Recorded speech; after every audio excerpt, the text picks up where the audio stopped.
क्रांति, आर्थिक क्रांति, राजनीतिक क्रांति लाकर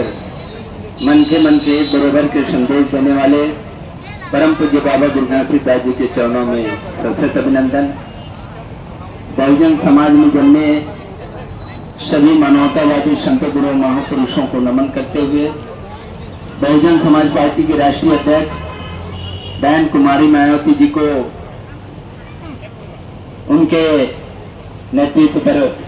आस्था व्यक्त करते हुए, जय भीम करते हुए आज के इस अंतिम पड़ाव में मुख्य अतिथि के रूप में विराजमान सम्माननीय इंदु बंजारे जी, पूर्व विधायक पामगढ़, सम्माननीय लोकसभा रायपुर के पूर्व प्रत्याशी ममता रानी साहू जी, सम्माननीय इस जोन के इंचार्ज सम्मानीय केडी टंडन जी, अधिवक्ता केडी टंडन साहब, DR बघेल सर, सम्मानीय जिला के अध्यक्ष भाई प्रहलाद साहू जी और जिला के पदाधिकारी, विधानसभा के पदाधिकारी, समाज के प्रमुख, माताओं, बहनों, नौजवान साथियों, आप सभी को सादर जय भीम।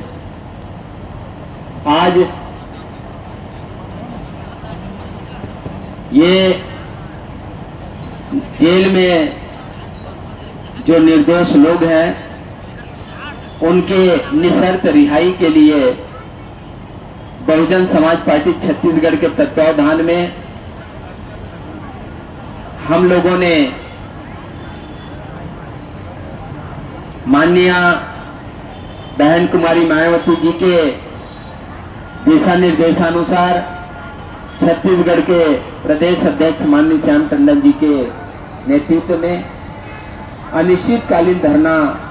एवं प्रदर्शन आंदोलन की घोषणा किए थे। लेकिन जब हम लोगों ने प्रशासन के समक्ष अनुमति के लिए आवेदन लगाए तो उनके द्वारा या पुलिस प्रशासन द्वारा यह अभिमत आया कि वर्तमान समय में दिवाली का त्योहार है, लॉ एंड ऑर्डर की स्थिति बनी हुई है, इसलिए अनिश्चितकालीन धरना की अनुमति नहीं दी जा सकती, लेकिन कुछ समय के लिए अनुमति दी जा सकती। फिर हमने सम्मानीय SDM साहब से संपर्क किए और संपर्क करने के बाद उन्होंने कहा कि भाई अनुमति नहीं दिए जाने का आवेदन आया है। फिर हमने कहा कि वो जो प्रतिवेदन SDOP का जो प्रतिवेदन है कृपया हमें दिखाएं। जब हमने देखा तो उस पर यह उल्लेखित था कि लॉ एंड ऑर्डर की स्थिति को देखते हुए लंबे समय तक के धरना आंदोलन की अनुमति नहीं दी जा सकती, लेकिन कुछ समय के लिए अनुमति दी जा सकती है, कुछ शर्तों के साथ। फिर हमने उनसे कहा भाई कि इसमें तो SDOP साहब ने ये कहा है कि अनुमति दी जा सकती है कुछ समय के लिए, और आप कहते हैं कि अनुमति नहीं देने के बारे में है। तो हमने कहा कि यदि ऐसी स्थिति है कुछ समय के लिए तो आप हमें 1 माह का समय दे दें अनुमति के लिए, हम 1 माह धरना चलाएंगे।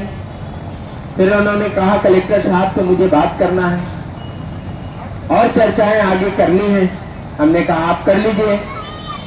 फिर जब पुनः उनसे दूसरे दिन हम बैठे उनके साथ आखिरी समय तक के, फिर हमने कहा यदि अनुमति नहीं दी जा रही तो हम निकलते हैं। फिर वो उनका बाबू जाकर संपर्क किया और संपर्क करने के बाद कहा कि भाई अनुमति देने के लिए सहमत हो गया। हम सोचे हमारा आवेदन 1 महीने के लिए है तो 1 महीने हमें अनुमति मिलेगा, लेकिन शासन और प्रशासन के सह पर हमें 3 दिन के लिए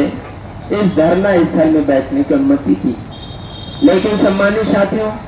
क्योंकि हमारा उद्देश्य शासन प्रशासन को आगाह कराना है कि जो हमारे निर्दोष सतनामी समाज के लोग जो जेल में बंद हैं, कुछ ऐसे लोग जो कुछ सामान की खरीदारी करने आए थे, कुछ ऐसे लोग जो दूसरे गांव में इसी बलौदा बाजार से गुजर करके दूसरे गांव रिश्तेदारी गए थे और वो वापस आ रहे थे,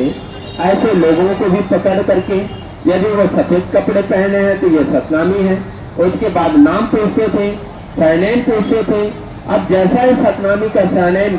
उनको ज्ञात होता, उसको पकड़ के ले जाते और मारपीट करते थे। ऐसे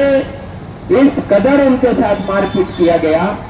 लगभग 17 घंटे तक उनको सोने नहीं देते थे। जो कुछ बाहर से पुलिस वाले आए थे, वो सामने शराब की बोतल रखकर शराब पीते थे, फिर मारते थे,